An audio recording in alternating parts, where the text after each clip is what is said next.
Today we are going to talk about free groups.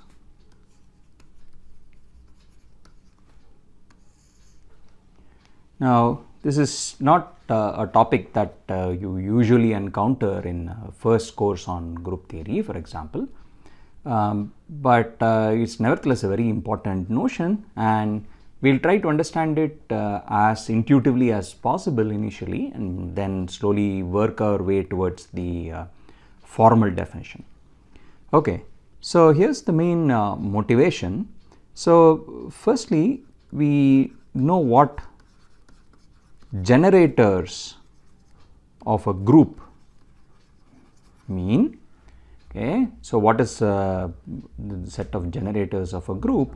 So given a set S, so if suppose G is a group, so let G be a group and S be any subset of G, then we say S generates the whole group G if the following is true. If so what we'll call the smallest subgroup generated by S is all of G. Okay. Now, what is a subgroup generated by S? So let's unravel that little notation there. So this is what's called the subgroup generated by the subset S. So let's define that. So this is just defined to be the smallest subgroup of G which contains the set S. So it's defined as follows. So here's definition. This is just the intersection of H. So for all the elements, all the subgroups H. So what is H? H is a subgroup of G. It's the intersection of all subgroups of G which contain the set S itself. Okay, and as is probably familiar to you, this is in fact a subgroup. So if you define an arbitrary intersection of subgroups is again a subgroup, so this will always be a subgroup. So this is always a subgroup of the group G, and this subgroup, as you can check easily, so this subgroup is what's called the subgroup generated by the set S. Okay, so here are some examples. So if I take for example, let's say G is the cyclic group. G is cyclic group of order n, and cyclic group of order n in this case just means the elements of the group look like 1 a square till a to the n minus 1. So these are the various elements of this group, and what we have is well, if this is your group G, we know that the singleton, if I take S to just be the element A itself, for example, then the subgroup generated by this singleton A is of course the entire group G, because once A is in the subgroup, then so is A square, A cubed, and so on. Okay, so all of these are in the subgroup. So here it's clear that the subgroup generated by the singleton is the whole group G. Now let's look for another example. So here's example 2. Let's take the group G to be the set of all integers with addition being the group operation. So this, as you know, is an abelian group, and here again we can find subsets which generate the whole group. For example, if I take the subset S consisting of only the number 1, then clearly the subgroup generated by this group is just the whole group Z, right? Because as soon as 1 belongs to the subgroup generated by S, 2, 3, 4, they all have to belong because they are just obtained by repeated additions. Okay.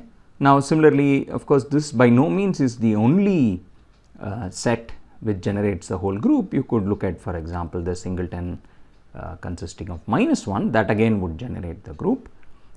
Here's another example. I could take two elements, for example, the elements 2 and 3. This two element subset also generates a group, because once 2 and 3 belong, then so does their difference, which is 3 minus 2, which is 1. And once you have 1 in a subgroup, then of course all elements of Z belong to that subgroup. Okay, but observe, so these are all generating subset, they all generate the whole group G, but here's an example of something which does not generate the group G, which is just the singleton 2. This guy does not generate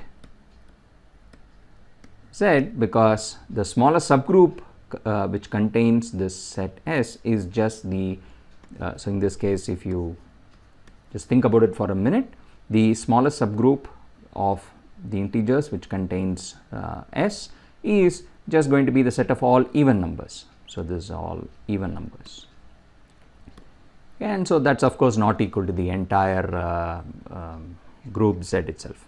Okay, now the next example is very close to the previous one. We could look at Z2, which is the set of all vectors, if you wish.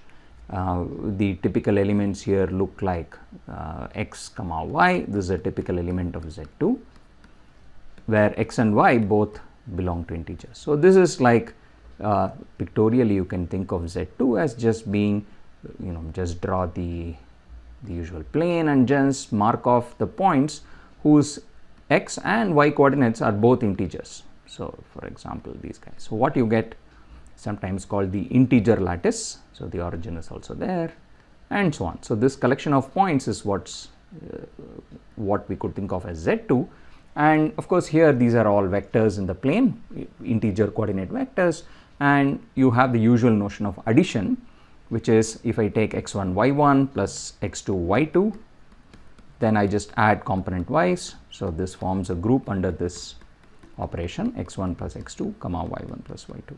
Okay, and the group of the group Z square has the following obvious set of generators. I could just take the vector 1 comma 0 and the vector 0 comma 1, and again, as one can check easily, if I take the smallest subgroup of Z2 which contains these two elements, then it must contain every other element of Z2. It must contain all elements. Okay, so here's again an example of a group which is generated by two elements, A and B in this case. So I'll just call these two elements, I'll denote them by as A and B, and observe in this case that because this group is abelian, the group Z2 is abelian, we actually have something further here, that these two generators A and B satisfy this relation, that AB is actually equal to BA in this case. Okay, so here's example 4. So this is what we call the dihedral group. Again, must be a very familiar example for all of you. So the dihedral group with 8 elements, so what I'll call D4. Okay, so this has 8 elements. This, as we are used to thinking about this is nothing but the set of all, this is the group of symmetries of a square.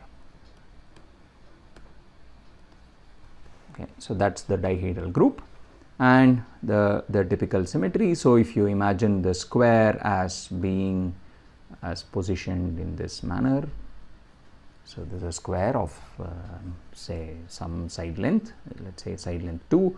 So these are the 4 vertices, 1 comma 1, 1 comma minus 1, this is minus 1 comma minus 1, and this is the point minus 1 comma 1. So imagine the square here of side length 2 drawn on the plane, and we sort of ask what are the this is a square and what are the symmetries. So what are the operations of the plane which preserve the square? Okay, and so the most obvious one is of course the rotation, and there's another one which is reflection about the x-axis. So there are many rotations, and we'll sort of the usual way of writing out this group is to say, well, there are elements, the following are elements of the group. I have 1 a squared, a cubed. So what's this transformation A, the symmetry A? Let's think of A as being rotation about, well, rotation through a 90-degree angle. Okay, rotation by 90 degrees, say anti-clockwise. Okay, and there are 4 more elements which I will denote B, BA, BA square and BA cubed, where B is the transformation which is reflection about the x-axis. Okay, and observe that this again preserves, each of them preserves the square, and A squared, A cubed are just rotation by a 180-degree angle and a 270-degree angle respectively. And again here observe that if I take S, my generating subset, to just comprise the elements A and B, then just because the elements all have this form, observe if I look for what is the smallest subgroup of D4 which contains this subset S, which contains A and B, then there is no other way out, it has to also contain every single element of D4. Okay. So here is a generating set, the set 2 element set AB generates the group D4. Now again, like we observed in the earlier case, that the generators A and B end up satisfying some relations in this group. Okay. So earlier I said if I take A and B to be the generators of the group Z2, then AB was equal to BA because it was an abelian group. And in this case similarly, the relations are A power 4 is actually identity. Okay, so I'll denote the identity by 1. So this is the identity element of the group D4.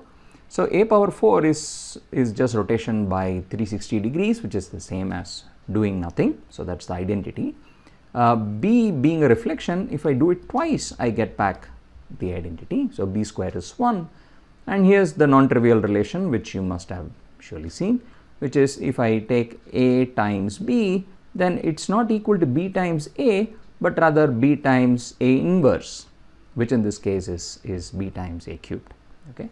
So here are some relations which are satisfied by these 2 generators A and B. Okay. And one has many examples of groups like this with some canonical set of generators and the generators obeying some sorts of relations. So here's another example which I will leave for you as an exercise.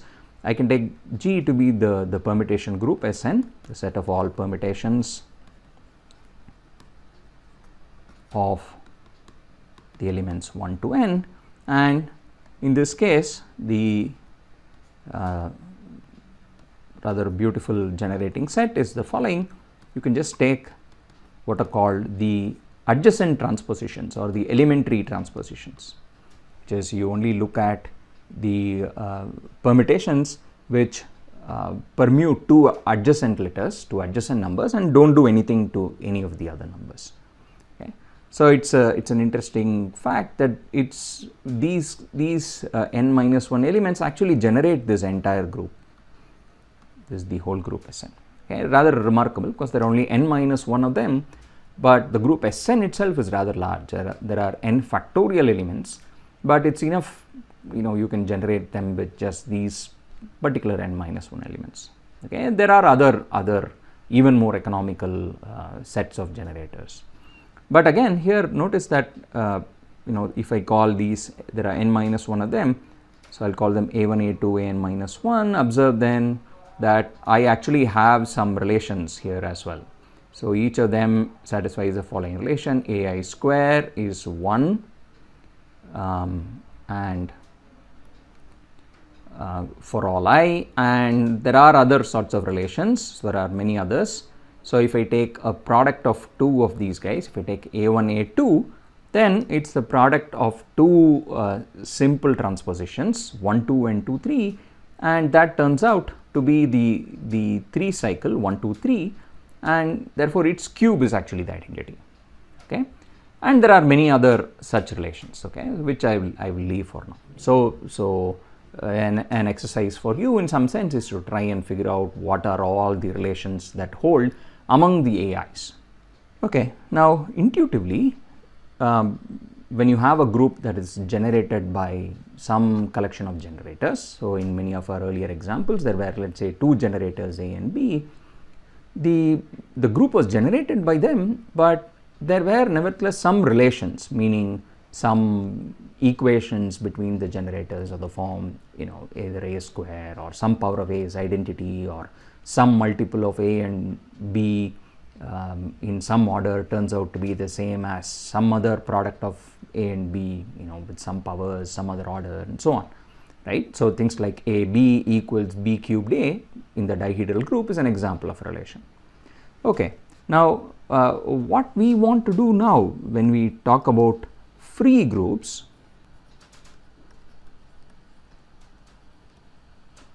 okay, so let me sort of explain this, try to do all of this, the free group on just two generators. Okay, so in general I have a notion of what's called the free group generated by a set S. Okay, so this is the general notion. Given any set S, we can talk about the free group generated by that set S, but let's illustrate everything for the special case when the set only has two elements A and B. Okay, so we will try and explain, I will try and explain what the free group on two generators looks like. Okay, so this set sometimes is called the alphabet or the set of generators. Okay, so you should think of these as some formal symbols. So A and B now are just some alphabets in some sense. So they are just some formal symbols. Okay, so I am just given two symbols A and B. Okay, and what I want to do is to try and generate a group from these two guys. So this is called the free group. So I will denote it like this, f of s. So what is this f of s supposed to be? Well, firstly, this should be a group. So what are the properties that I want for f of s? Number one, this should be a group, of course. It should contain these two generators, A and B, should be in f of s, but of course even more I want A and B to generate the whole group. So these two elements A and B, the subgroup of fs generated by them is in fact the whole group fs. In other words, the set S generates the whole group, but so we have already seen many instances of where this property holds, that I have say a couple of elements in the group which generates the group, but here's where the new thing happens. So this is what it means for a group to be free. So here's the freeness. So here's a third property which I want my group to satisfy, that there should be no relations between A and B. Okay, there should be no relations. Now whatever that means between A and B. So all the examples that we have looked at already are not examples of free groups, because I had generators, no doubt, but those generators always satisfied some relations in the group. Okay. Now at the moment I am still talking a little loosely, little intuitively, so we'll get to the precise definition later. Okay, but broadly this is the idea.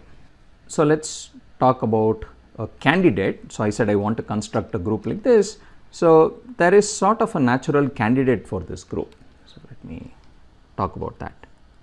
So I can actually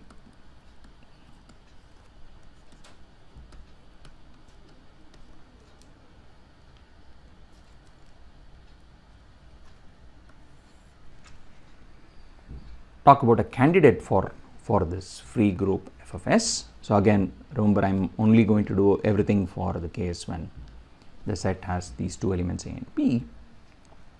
So what is what all can I definitely conclude about my group f of s, right? I said it must have these two elements A and B and it must be generated by them.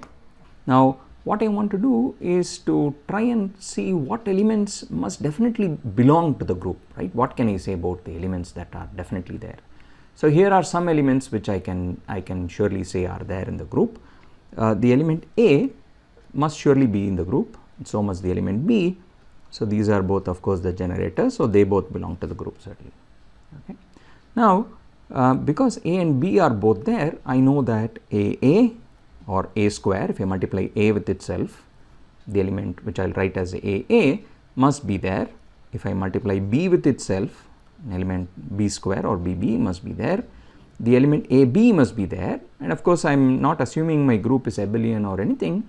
So AB and BA are both in general different elements, and I want both of them, of course, must belong to my group. Okay, so I managed to figure out some more elements. So let's write these out. Now I can start looking at products of 3 things at a time. So for example, I can look at the element A cubed, which is AAA, can look at AAB, can look at ABA, can look at BAA, ABB, BAB, BBA and BBB. So these are all in some sense products of elements 3 at a time, and you can imagine this goes on. I can look at products of things 4 at a time, 4 A's, 3 A's, 1 B, etc., etc. Okay. So these are all words of length 4 in some sense. Then I look at words of length 5, words of length 6 and so on. Okay. Now so what have I done? Well, at the moment, remember I said A and B are just 2 formal letters, right? They are like an alphabet. They're just 2 formal symbols. And what I'm trying to do here really is to write down words using these 2 as my alphabet. Okay, so let's look at all the words which you can form with A and B as your alphabet. And in some sense, what I've done here is really write down those words. So here, for example, these 2 are the words of length 1. These are the words which have 2 letters in them. Here are the words with length 3. Here are the words of length 4, length 5, length 6 and so on. Okay. So given 2 elements A and B, formal symbols, well, one thing I seem to be able to do is to construct this set of all words in this alphabet. Okay, and the set of all words, so this is the set of all words in these 2 letters A and B. Okay, so look at this set of all words. Now what all do I know about this? Firstly, remember it's an infinite set. So one thing I surely know is that this is an infinite set. Okay. But here's the question, can this be made into a group? Is this maybe a reasonable candidate for the free group itself? Here is a list of all words. So that's going to be the attempt. We'll try and make this into a group. But in order to do this, remember we need to be able to define a multiplication operation. So I need a multiplication. So the question is, what's the multiplication operation on words?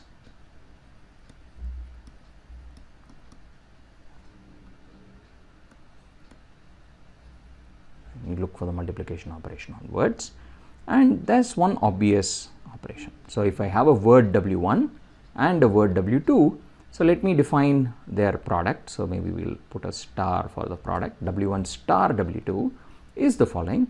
This is what's called the concatenation of words. So this is the concatenation of the 2 words W1, W2. Okay.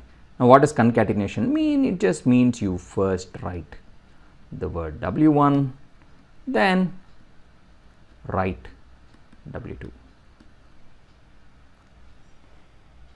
Okay, in that order. So whatever comes first comes first. So for example, if W1 is the word ABA, and I want to figure out what I get when I multiply it by the word BBAA, then the concatenation operation is just the following. Just write them all out one after the other, ABA, BBAA. Okay, and notice that this concatenation operation is not commutative, because if I write these in the opposite order, then of course the answer is going to be, I have BBAA star ABA, so I first write BBAA and then follow it up with ABA. Okay, so this is the definition of an operation. Now it's not commutative as we just observed here, but what's interesting is that this is actually an associative operation. Okay, so that's the next thing we'll talk about. So observe, this was not commutative, so that was the observation. So this is not a commutative operation.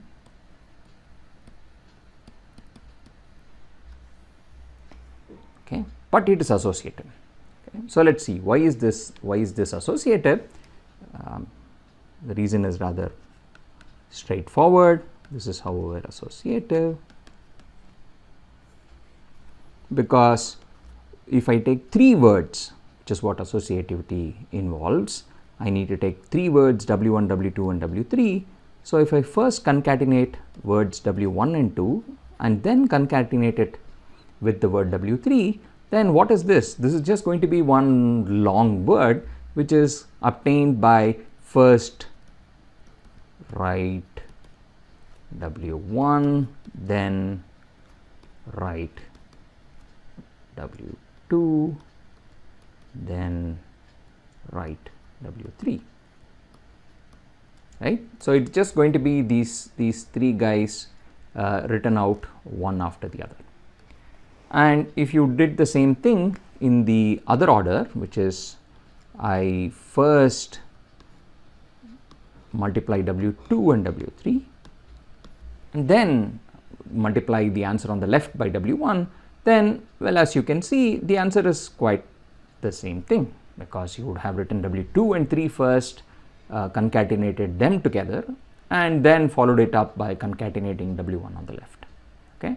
So these are actually the same answer. So even though this operation of concatenation is not a commutative operation, it certainly is associative. Okay, so that's already rather promising. Now let's ask ourselves, what about the other properties? Is this a group with respect to this operation? Now for it to be a group, we also need identity and inverse, right? So let's check whether this group has an identity element. So recall, what is an identity element? So let's call it ID. Does there exist an identity element? It is an element which satisfies the following property. It should be a special word which, when I concatenate with any word W, gives me back W, and this should also equal W concatenated with this special word ID, and this should hold for all words W, right? Now observe, what word can possibly have this property? So W, for example, is already some word, right? So W already has some alphabets, A's or B's, and I'm saying I take this word W and I concatenate it with this special word ID, and when I look at this concatenation, the answer is just whatever was there in W already, right? And to get this, there's really just one way. This word ID must have no alphabets whatsoever, right? So this says actually the following, that this word ID must be what we will call the empty word. Okay, so this is the empty word in the alphabet A, B. So what does that mean? It has no A's or B's, has no A's or B's. Another way of saying it is that its length is 0, the length of the word is 0, or another thing we could say is, maybe not another thing, but another notation for the empty word is the following. So we'll just put this little placeholder here to say, with nothing in it, to say that there are no letters. So here's a notation for the empty word. So this is notation for the empty word.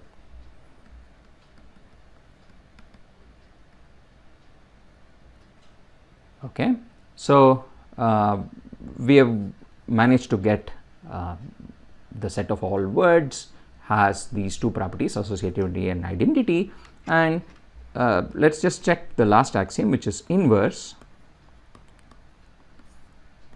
The existence of an inverse. Now what does existence of an inverse mean? Given any element, any word W, I should be able to find another word, okay, which we'll call W inverse, such that W multiplied by W inverse should give me the identity element, right? This is what existence of inverse would mean. Now observe, in this case, the identity element, as we just observed, must just be the empty word. Okay, so that's the notation. So what am I asking for here? I want this element W to be concatenated with some word, suitable word, such that the overall concatenation just turns out to be empty, right? So I mean, as should be clear, this thing can only be done if W is already empty, other than for the empty word W, you're never going to be able to do this, right? So if W is empty, we can do this, of course, right? Observe, if W is the empty word, then okay, then W concatenated, can we find an inverse? Well, the empty word concatenated with the empty word is of course the empty word, right? Because there are no letters whatsoever. But for any non-empty word, if W is anything other than the identity, then W already has some letters and there's just no way you can concatenate it with anything and ensure that the answer has no letters in it. Okay, so this basically cannot be done for the words whose length is 1 or more. So that's sort of bad news in some sense, that inverses do not exist.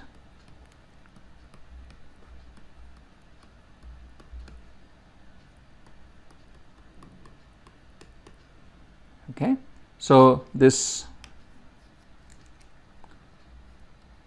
inverses do not exist. So what we have here, the set of all words with the concatenation operation has the identity and the associativity properties, but it fails to have the inverse property. Okay, so we already made a start, so this is a good beginning, but we are sort of not quite where we want to be. We haven't managed to construct a group starting with A and B. Okay, and this is something that we will take up in the next lecture.